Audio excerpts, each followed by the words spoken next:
అదే RTV app వార్తల్ని క్షణాల్లో చదివే అవకాశం ఉంటుంది. ఒక న్యూస్ పేపర్, ఒక టెలివిజన్ ఛానల్ మీ చేతుల్లో ఎప్పుడూ ఉంటాయి.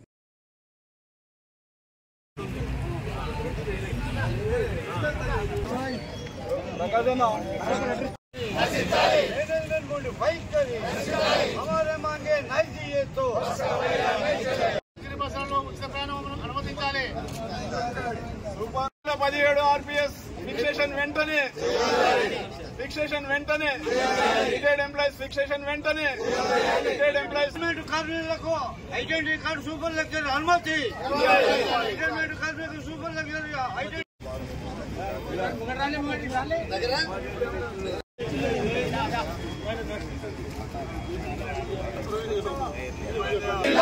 ఆర్టీసీ కార్మికుల ఐక్యత, ఆర్టీసీ రిటైర్డ్ కార్మికుల ఐక్యత, ఆర్టీసీ రిటైర్డ్ కార్మికుల ఐక్యత.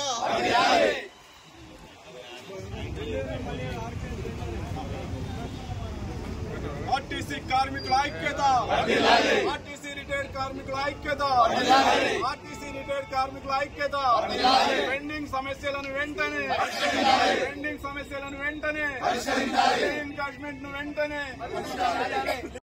ఉద్యోగుల బకాయిలు, ఉద్యోగుల బకాయిలు, ఉద్యోగుల లివ్ ఎన్కాష్మెంట్ చేయించాలి.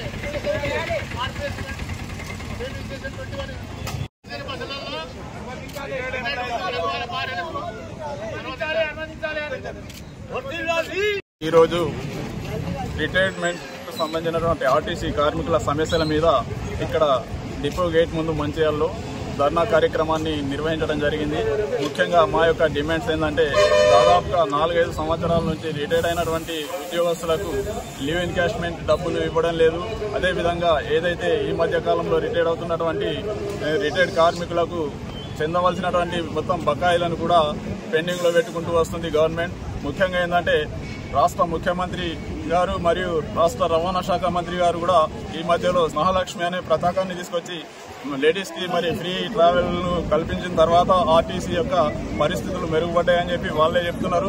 దాదాపుగా 2024-20 సంవత్సర కాలంలో ఆర్టీసీ దాదాపుగా 8,000 కోట్ల లాభాలను ఆర్జించిందని చెప్తున్నారు.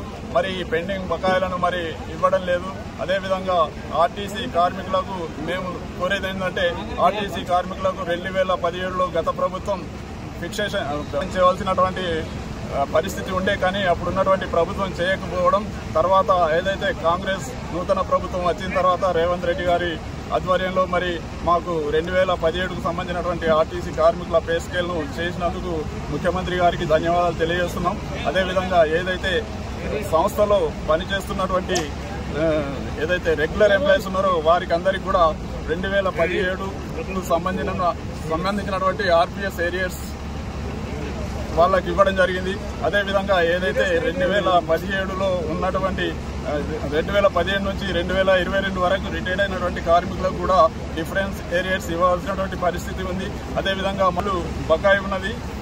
ఎందుకంటే ఆ డిఏలతో పాటు ఈ ఏదైతే ఫిక్సేషన్ జరిగిందో డిఫరెన్స్ ఏరియర్స్ ఏవైతున్నాయో అవి వెంటనే ఇప్పించాలి. అదేవిధంగా ఏదైతే మా మెడికల్ ఫెసిలిటీ రిటైర్డ్ అయినటువంటి ఎంప్లాయీస్ కి కల్పిస్తున్నటువంటి మెడికల్ ఫెసిలిటీని అంటే మొత్తం యావత్తు రిటైర్డ్ అయినటువంటి కార్మికులకు కూడా మరి ఆ ఫెసిలిటీ కల్పించాలని చెప్పేసి మేము కోరుతున్నాం. అదేవిధంగా ఏదైతే ఆర్టీసీ బస్సులలో ఏదైతే హైటెక్ బస్సు ఉంటుందో ఆ హైటెక్ బస్సులలో కూడా మరి ఆర్టీసీకి సంబంధించినటువంటి రిటైర్డ్ అయినటువంటి స్పౌస్తో పాటు మరి వాళ్ళకు కూడా బస్సు పాస్ సౌకర్యాన్ని కల్పించాలని చెప్పేసి కూడా మా డిమాండ్. అదేవిధంగా ఏది ఏమైనా ముఖ్యంగా చాలా కష్టాలలో ఉన్నాం. ఆర్టీసీ కార్మికులు వయోవృద్ధులు చాలా మంది ఉన్నారు. చాలా మంది వాళ్ళ ఆరోగ్య పరిస్థితులు బాగలేక చనిపోవడం జరుగుతున్నది.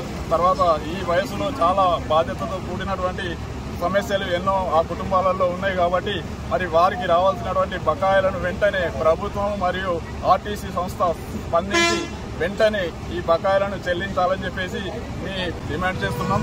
ఎట్టి పరిస్థితులలో ఒకవేళ ప్రభుత్వం వినని పరిస్థితి ఉంటే మరి మేము కూడా ఈ దేశంలో ఈ రాష్ట్రానికి సంబంధించిన పౌరులమే కాబట్టి మరి ఏదైతే ప్రభుత్వాలు ఉచిత పథకాలు అవి ప్రజలకు ఎన్నో మేలైనటువంటి సౌకర్యాలను కల్పిస్తుంది. కాబట్టి మరి ఆర్టీసీ కార్మికులమైనటువంటి మేము కూడా ప్రజల్లో ఒక భాగమే అని ప్రభుత్వం గుర్తించి మా యొక్క సమస్యలను వెంటనే పరిష్కరించాలని చేయాలని చెప్పేసి మీ ద్వారా స్వయంగా మనం మరిన్ని వీడియోస్ కోసం ఛానల్ ని సబ్స్క్రైబ్ చేయండి, లేటెస్ట్ అప్డేట్స్ కోసం వాట్సాప్ ఛానల్ ని ఫాలో చేయండి అండ్ లింక్ డిస్క్రిప్షన్ లో ఉంది.